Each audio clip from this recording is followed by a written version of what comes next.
Spun this up for Android. Get that into view. So this is the first load up. Campus Fix, SDK version. So we're gonna go ahead and continue. Drop that out. Okay, so here's Campus Fix on the load up. We'll just continue as a resident. This is kind of the UI, so we can do a walkthrough, and it can just kind of explain to us. It's a little sensitive because on the computer, what the resident flow is. So you can continue as a resident, create a local resident demo account, open and report issues, enter a title, category, location, description, and priority. And then there's a duplicate check to see if somebody else has already submitted something similar. It gives you the option to basically follow that if there is something, or you can create a new ticket. And then you can confirm the requests that appear in your request. So then there's a staff admin flow. That's just the other side of it of who's going to deal with the issue, assign tasks and roles and things like that. So let's go ahead and look at what request has. And this is just going to be some static kind of demo data that's already in there. So there's a broken, whoops. Okay, so I get clicked into that. Broken lights near parking lot B. This one's already been assigned. It's in progress. It's listed as high priority. Let's go back. There's a water leak in the science building restroom, trash overflow. That one's been marked as resolved. So let's just say we want to submit a new one, like a broken light in your parking lot B. So let's come up here, say create a new request. And this is kind of the workflow again. So create the details, the duplication check happens, and then the confirmation. So I'm going to say broken light near parking lot B. I'm going to check that it's lighting related. These are kind of the categories that you can use. I'm going to also say hi. I'm going to say parking lot B. We'll just go ahead and attach a mock photo. I'm going to say that several lights are out. So let's go ahead and do the duplication check to submit that. Okay, so a similar issue was found. Possible duplicate detected. And it says that the location matched 100%. So it's looking at this other one and it's giving me the option. Do I want to follow the existing request or submit a new request anyway? So let's go ahead and submit a new request anyway. Okay, so there's our confirmation. It assigns us a ticket number. It was added to your request and it's in the staff queue. Okay, so let's go and view my requests. And there's the request that we just made. And there's the existing requests. So then from the staff standpoint, if we log out really quick, I'm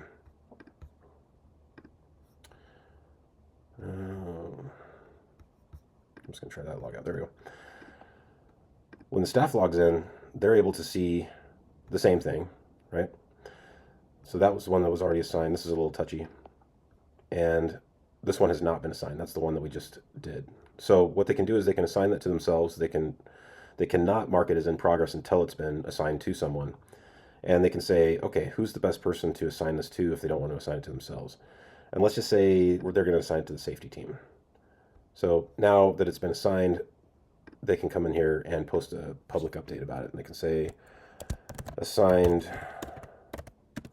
to safety team. And they can post that public update that can then go back to that person that submitted it in the first place. They can create some internal notes that that public update was just published.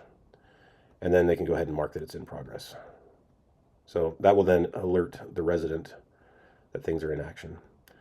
And then they can go and look at their staff queue. So, you know, how many are open? What's the priority levels? How many followers are there? And if there's anything that's like unassigned, they can look at that as well. But they can also come in and say like light. And so there's a search filter. And there's the two that are the lights. Sorry again that it's a little sensitive doing this on a pad. So let's say instead of light, let's say water. Okay, so there's a water leak in the science building restroom. That one's been assigned. What's going on with it? Let's click into that. Okay, it's been assigned. It's medium priority, but it's not been marked in progress. So let's mark that into progress. And let's post a public update and say in progress and estimated time to complete, because, being the thorough staff member that I am, I just made a phone call and I know is today by 5 p.m. I want to post that public update. So now all the residents will get that. And then I could come in here and I could put in some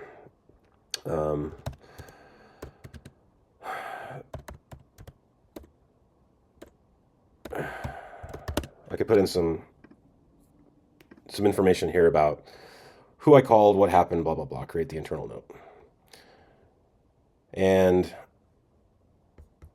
go back to my dashboard and I can see what's going on there as well.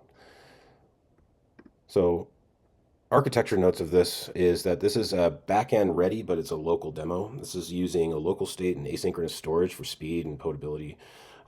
It's easy review, and the workflow is separated so it can be swapped for real APIs later. The current demo architecture is explained here, and the service layer is explained here, and why this project matters. So that's kind of that. Appreciate you guys looking at Campus Fix.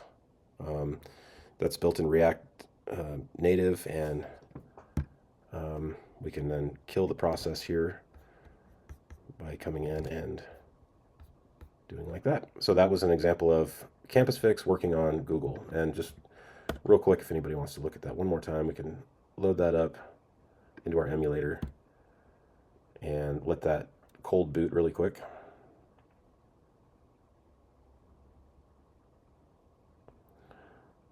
And we could do the exact same thing on iOS.